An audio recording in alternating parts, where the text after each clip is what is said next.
Salut à tous les amis, c'est Arthur 2000, j'espère que vous allez bien, en tout cas moi ça va nickel. Aujourd'hui on se retrouve pour une nouvelle vidéo, pour un gameplay sur Europa Universalis 4. Alors, déjà Europa Universalis 4, qu'est-ce que c'est? C'est un jeu où tu dois gérer un pays, tu dois gérer l'aspect économique, l'aspect de la diplomatie et l'aspect militaire. Tu dois gérer ces trois catégories. Dans ce gameplay, je vais incarner la France, parce que bien évidemment Cocorico, n'est-ce pas? Mais du coup notre objectif, ça va être avec le roi de 1444, roi Charles VII de Valois. L'objectif va être de faire en sorte que la France soit l'un des plus grands pays, le pays qui domine le plus de monde, etc. On va donc pouvoir voir comment fonctionne le jeu, comment on va s'étendre, comment on va gérer notre pays afin que à la fois nous on soit satisfait de nos conquêtes, on soit satisfait de notre pays, et à la fois la population aussi, parce que la population va être en partie présente dans le jeu, parce que si la population n'est pas satisfaite du roi, n'est pas satisfaite de comment on gère le pays, elle va se révolter, et il y aura des petites révoltes par-ci par-là. Je vous propose donc de commencer le jeu, et de voir comment ça va se passer tout simplement en incarnant la France. Alors, voyons voir tout ça. En 1444, la France ressemble donc apparemment à ça. Donc c'est-à-dire tout ce qui est en bleu foncé. Bien évidemment, nous avons des vassaux, par exemple le duché de la Foix, le duché d'Armagnac, le duché d'Orléans, le duché bourbonnais, le duché d'Auvergne, et il me semble que c'est tout.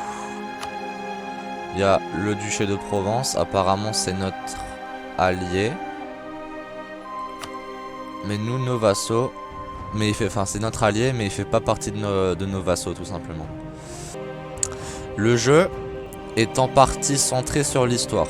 C'est-à-dire que, à cette époque historique, la France et l'Angleterre sont en froid, ce qui va se ressentir ici. L'opinion anglaise envers la France, on est à moins 138, et moins 138 c'est... On est vraiment ennemis en fait. Ils ont une attitude envers nous, envers la France, ils ont une attitude compétitrice. Et nous, on est plutôt hostile envers eux. Donc ça reprend vraiment chaque petite chose qui a pu se passer dans l'histoire, et c'est vraiment du coup un jeu très bien à aborder si on aime bien l'histoire et si on a envie de retracer un peu ce qui s'est passé. Il fut une autre époque. Pour l'instant, on a accès qu'à cette partie de la map. J'ai déjà beaucoup joué, et au bout d'un moment, vous inquiétez pas, on pourra se balader en Amérique, on pourra avoir des colonies, etc. Mais en 44, la France, elle était un peu, on va pas dire paumée, mais vous voyez très bien que comparé par exemple à Castille, c'est-à-dire l'ancienne Espagne, la Lituanie, la Suède, la France c'est pas vraiment ce qu'il y a de mieux, on va pas se le cacher, hein.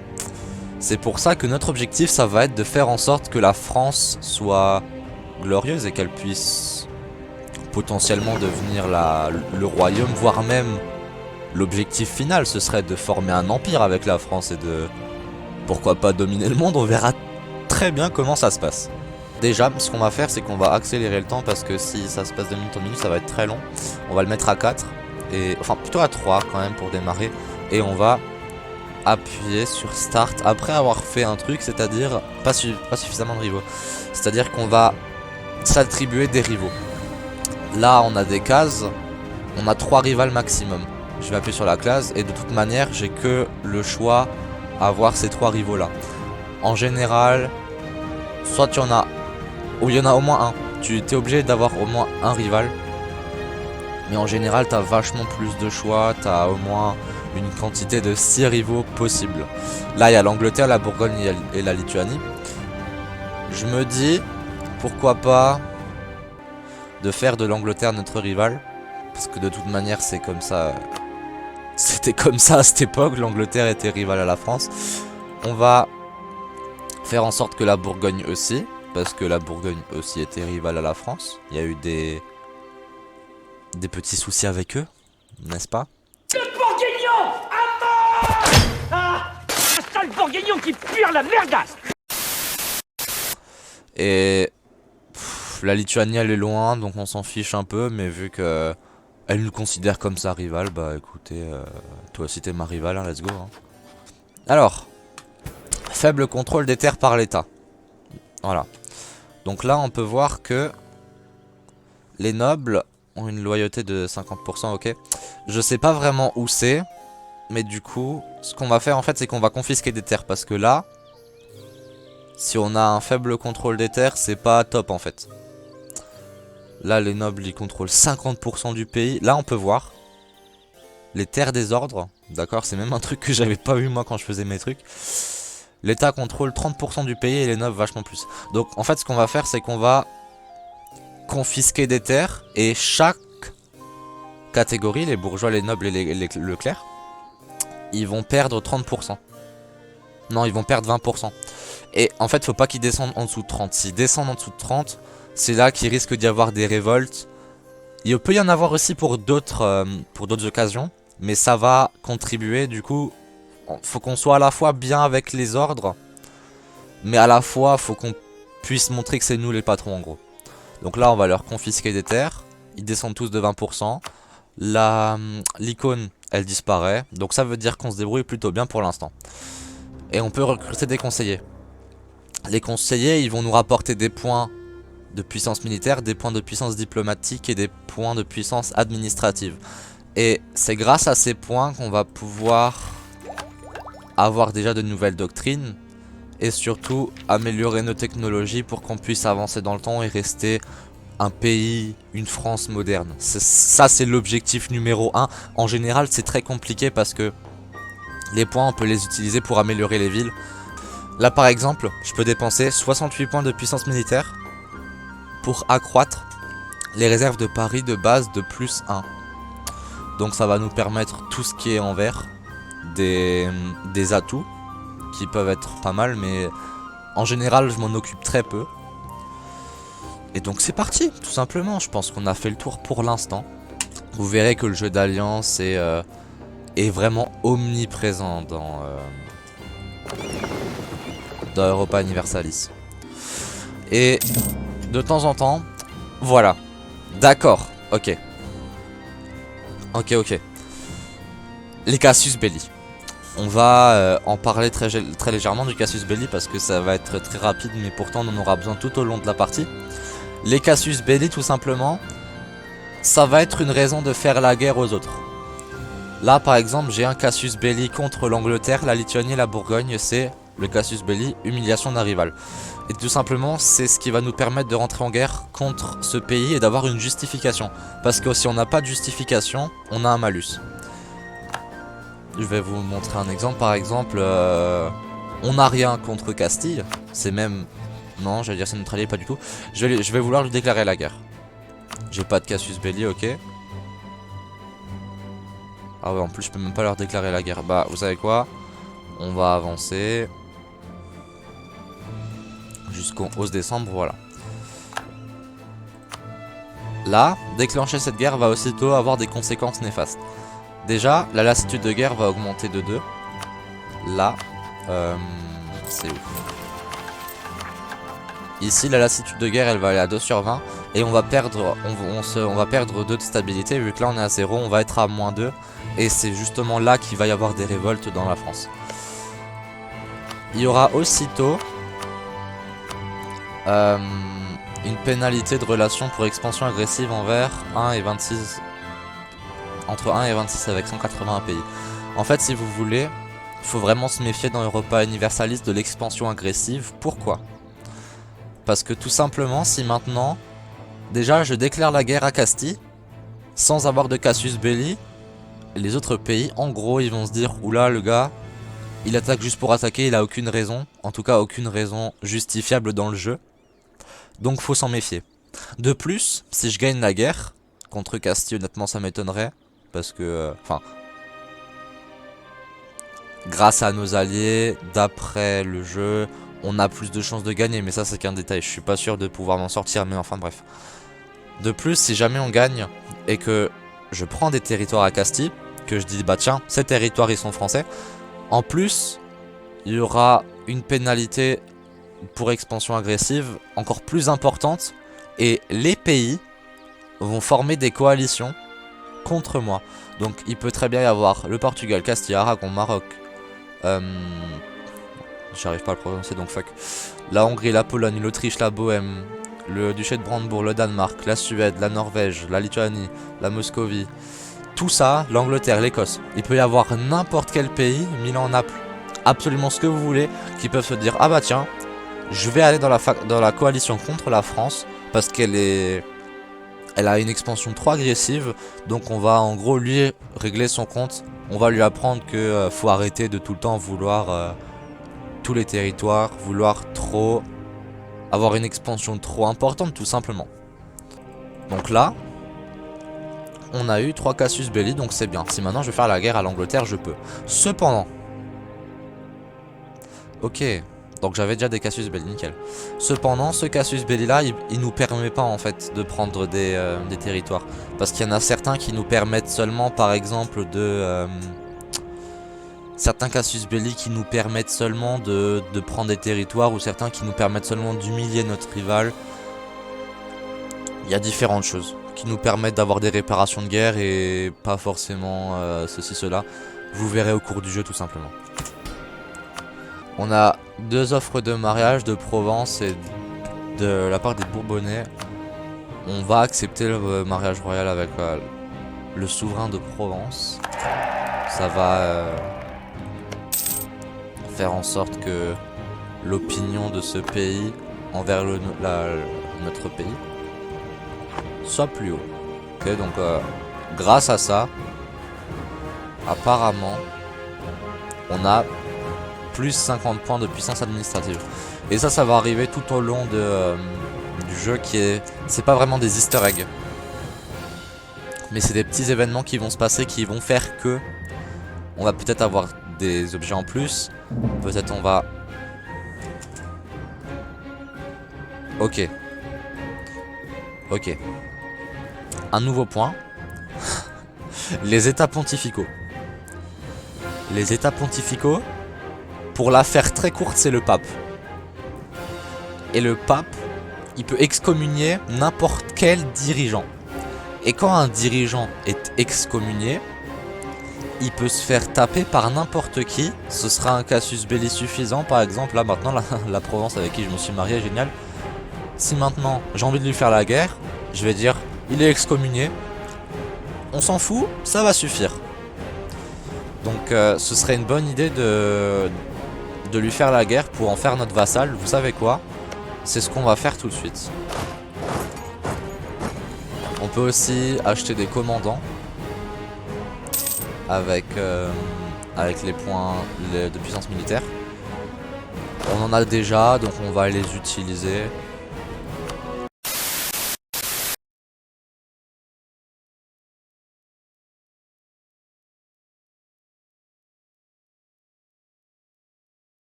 nos rois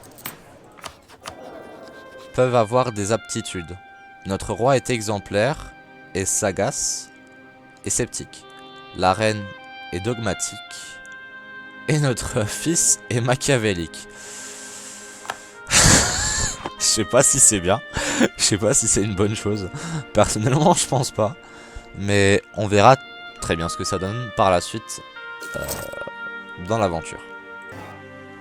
Pour l'instant, on gagne.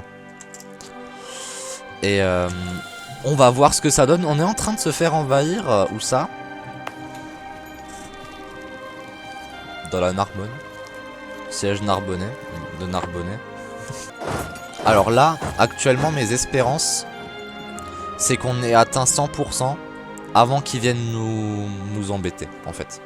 Parce que si on a atteint 100% là, je vais pouvoir prendre vachement plus de territoire, quitte à après avoir une coalition de quelques personnes hein, qui m'aiment pas.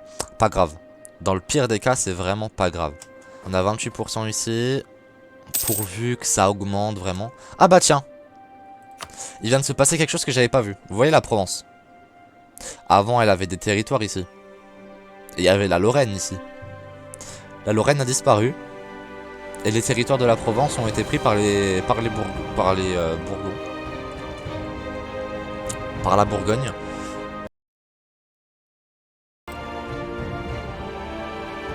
Nous avons appris qu'est survenu un événement crucial, la guerre des deux roses. Le seul choix possible de Angleterre a été soutenant la maison de York. Donc actuellement, ça va être très très positif pour nous. Parce que l'Angleterre a tout simplement une guerre civile. Donc l'Angleterre va pas trop pouvoir nous gérer si elle veut gérer sa propre guerre civile. Et même là, on voit bien qu'il se retire de Narbonnais. Pour, je suppose, j'en sais rien du tout, hein, pour, je suppose, pouvoir gérer sa propre crise, pas forcément crise économique. La maladie a frappé Charles VII, le rendant désormais incapable de faire face à l'ensemble des tâches liées au gouvernement de la France. Comment devons-nous réagir face à cette situation? Vu que notre roi est sagace, on a cette possibilité qui est vachement cool, parce qu'on c'est que positif pour nous, on va donc l'utiliser. Ça va être donc ses conseillers, même si c'est des conseillers fictifs, parce qu'on voit très bien que là on n'a aucun conseiller, qui vont l'aider à gouverner la France. On a eu la forteresse du Labour. Honnêtement, c'est sur la bonne voie. Déclin de l'innovation. Bon. Ça, là, apparemment, nos voisins sont plus avancés que nous dans le domaine technologique. C'est la galère. Là,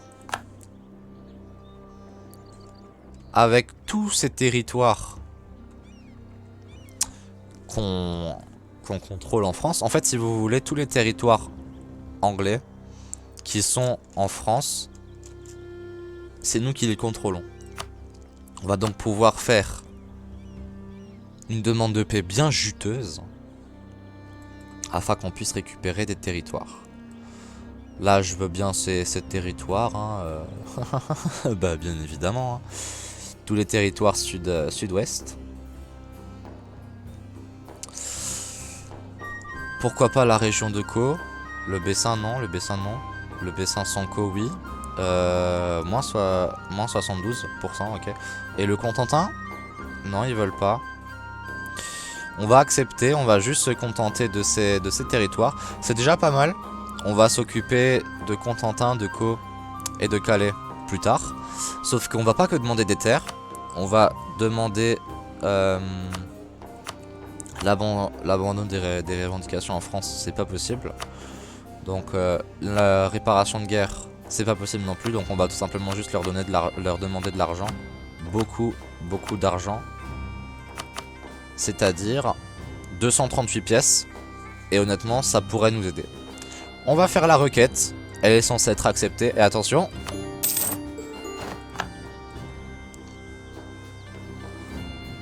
D'accord. Là, on a un récapitulatif. On a perdu le casus belli, l'humiliation d'un rival contre Angleterre parce que je suppose qu'on peut plus le considérer comme notre rival. Je crois. Ah si, mais je sais pas pourquoi on l'a perdu. Mais en tout cas, on peut bien voir que ces deux régions qui étaient anglaises et ces trois régions qui étaient aussi anglaises maintenant sont françaises. On a récupéré 2 forteresses. En plus de ça, un petit truc vraiment très sympa, on a humilié les Anglais. Et ça c'est vraiment un privilège que rare de Français ont pu se faire dans l'histoire. Mission menée à bien. On a aussi des missions que la France a menées réellement, c'est-à-dire conquérir la Provence, conquérir la Bourgogne, assujettir la Lorraine, annexer l'Alsace, annexer la Savoie, annexer Gênes, conquérir Milan et revendiquer Naples. On a reconquéri la Gascogne. C'est déjà pas mal. Après, il faudra reconquérir la Normandie, assujettir la Bretagne, conquérir la Picardie, recouvrer Calais et conquérir les Flandres. Donc tout ce qui se trouve là-haut. Après, il y a ce qui est les colonies, tout ce qui est construction, économie, tout ça, et armée, expansion. Honnêtement... Ah, nous avons obtenu le casus belli conquête contre Provence et États pontificaux. D'accord, donc les États pontificaux contrôlent Avignon qu'on aimerait avoir, pas de souci. Et la Provence, Anjou, Aixois, Toulon, Haute-Provence, tout ça quoi. Là on peut avoir une doctrine navale. En général, je prends toujours la flotte d'abordage parce qu'on a 33% de chance de capturer les navires ennemis quand on fait une bataille navale. Et ça a son petit effet. Quand on attaque en général une armada anglaise et qu'après on se retrouve de 20 au lieu de 14, c'est vraiment pas mal. Notre prochain but, ça va être d'avoir Caux, Contentin et pourquoi pas Calais. Bien évidemment après... avoir battu la Bourgogne parce qu'on va faire souvent la guerre contre la Bourgogne, contre l'Angleterre et peut-être une fois contre la Provence. La Bretagne on peut en faire un... Est-ce qu'on peut en faire notre vassal?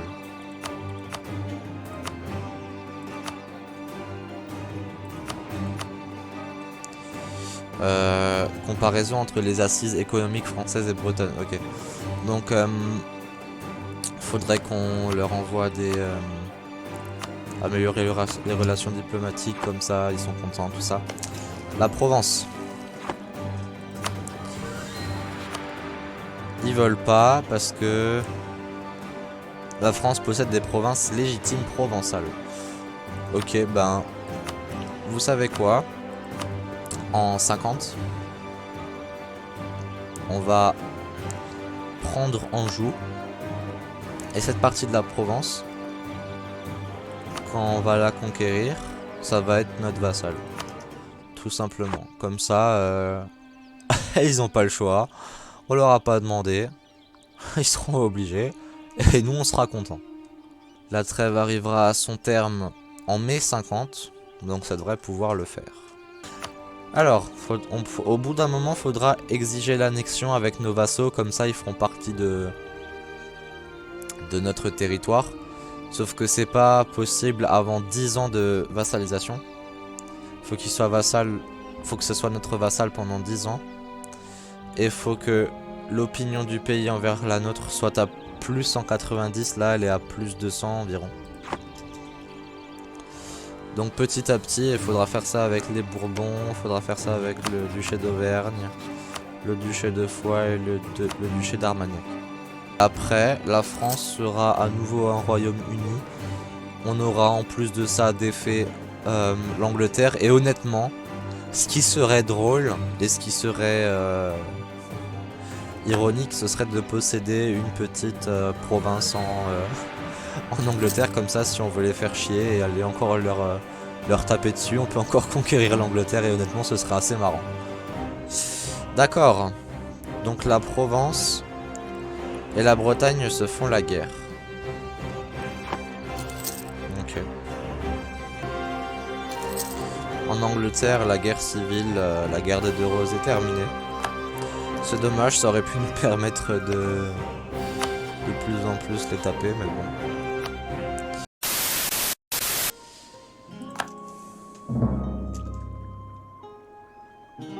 Ok.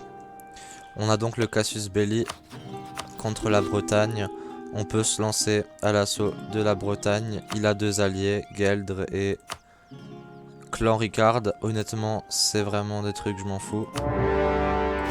Je déclare aussitôt la guerre contre la Bretagne. Et je vais aussitôt les exterminer. Je sens que cette guerre, elle va se passer très vite. Hein. On va prendre Anjou. Pourquoi pas Rennes.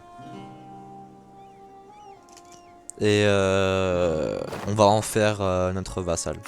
Là, on peut investir dans une nouvelle technologie, dans la nouvelle technologie diplomatique et dans la nouvelle technologie militaire. Pas mal tout ça. La Bretagne est ce qui s'appelle en PLS. Et là, elle veut bien accepter de me donner Anjou. Et en plus, d'être ma vassale. Enfin, d'être mon vassal. On va donc accepter.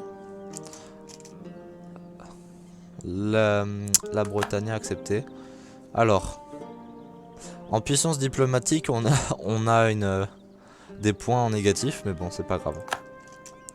Maintenant, au moins, c'est notre vassal.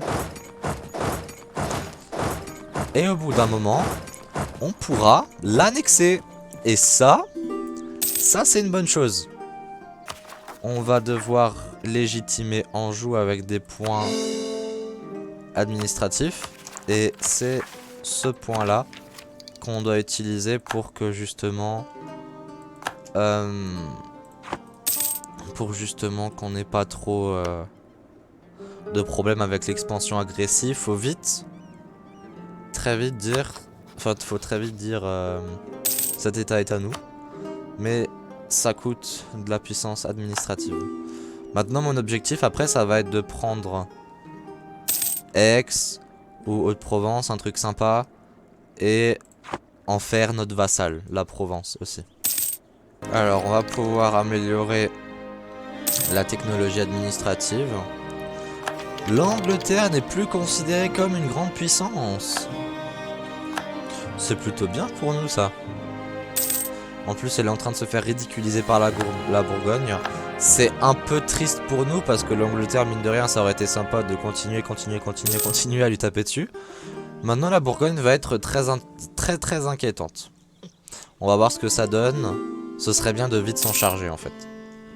Là, on peut voir comment on gère les vassaux, leur aspiration à la liberté. Bon, les Bretons, ils sont à 50%. Maintenant à 49, c'est cool. C'est normal parce qu'ils viennent d'être... de devenir notre vassal. Bon, maintenant 51, je sais pas pourquoi. Et là, combien d'argent il nous rapporte? Honnêtement, je m'en fiche que la Bretagne nous rapporte 0 parce que de toute manière, mon objectif, c'est de l'annexer par la suite. Tiens. On peut promulguer une réforme gouvernementale.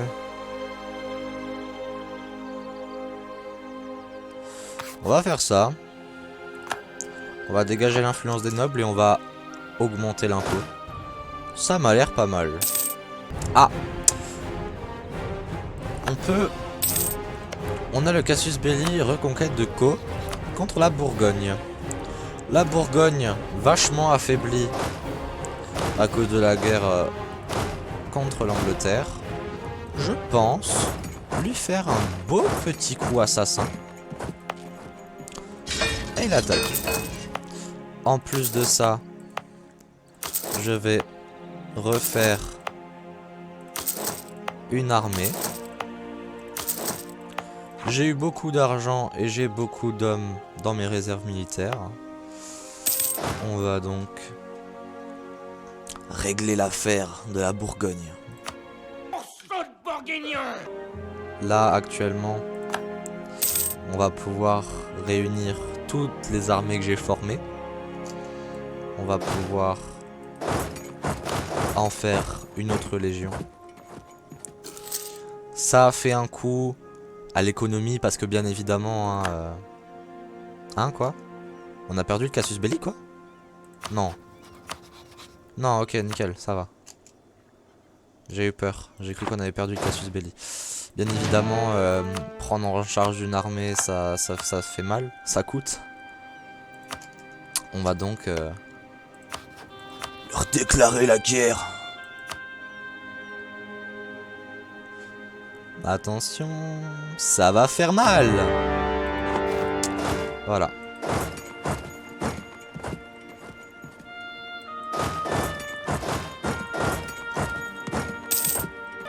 Ça va être chaud, cette guerre va être très très chaude.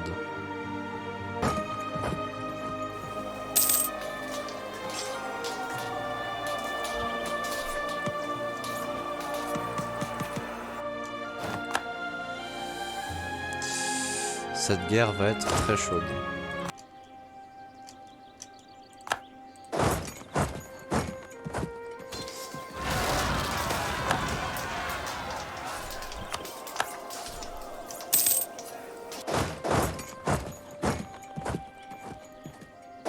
Ah shit. Lourde, très lourde défaite militaire pour moi. Mon armée est vraiment réduite en cendres. Aïe. Ce qui vient de se passer pour moi, ça fait vraiment très mal. Et pour mes vassaux aussi. Aïe aïe aïe.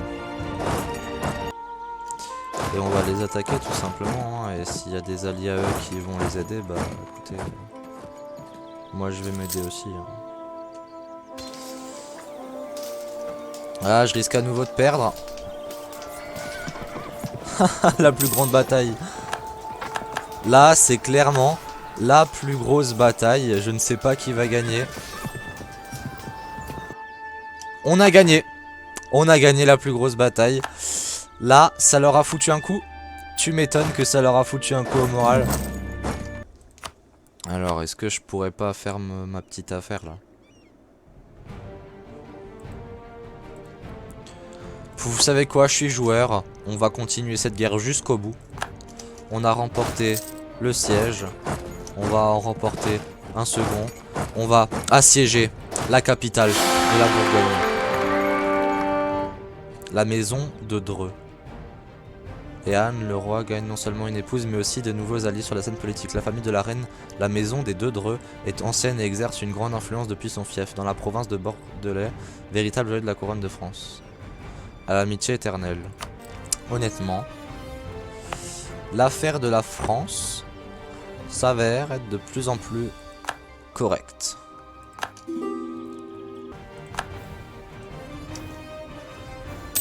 Certes, je vais avoir la capitale, mais quoi? On a la capitale? Yes, on a la capitale là. On va pouvoir récupérer tout plein de territoires. Oh, on va récupérer tout plein de territoires. Ah, apparemment, ils veulent pas que je récupère cette partie de territoire. Par contre, ça les dérange pas.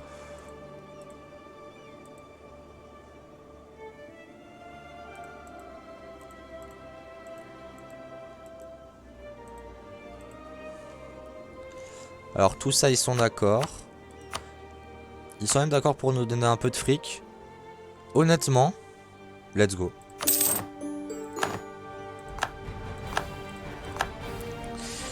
On a récupéré pas mal de choses. Bon. Calais. On va devoir vite récupérer Calais. Mais honnêtement, pour l'instant, ça se passe très très bien. On légitime des endroits, des régions. Et tout se passe pour le mieux. Vous savez quoi les amis, on se retrouve le 24 août 1461 plus précisément. Et c'est à cette date qu'on va se quitter pour cette première partie de gameplay sur Europa Universalis 4. Il y aura d'autres parties parce que c'est vraiment un jeu que j'affectionne. Et en plus, on est en train de gérer. On est clairement en train de gérer. On a foutu la pâtée aux Anglais. On a foutu la pâtée à la Bourgogne. En plus de ça, on a foutu la pâtée à la Bretagne, ce qui fait que c'est notre vassal. On va foutre la pâtée à la Provence pour que ça soit aussi notre vassal. Et notre objectif dans l'épisode 2, ou peut-être dans l'épisode 3, ce sera de faire en sorte d'annexer nos vassaux pour qu'on se retrouve avec une France unie. J'espère que cet épisode vous aura plu. C'était Arthur 2000 pour ce gameplay sur Europa Universalis 4. Ciao tout le monde!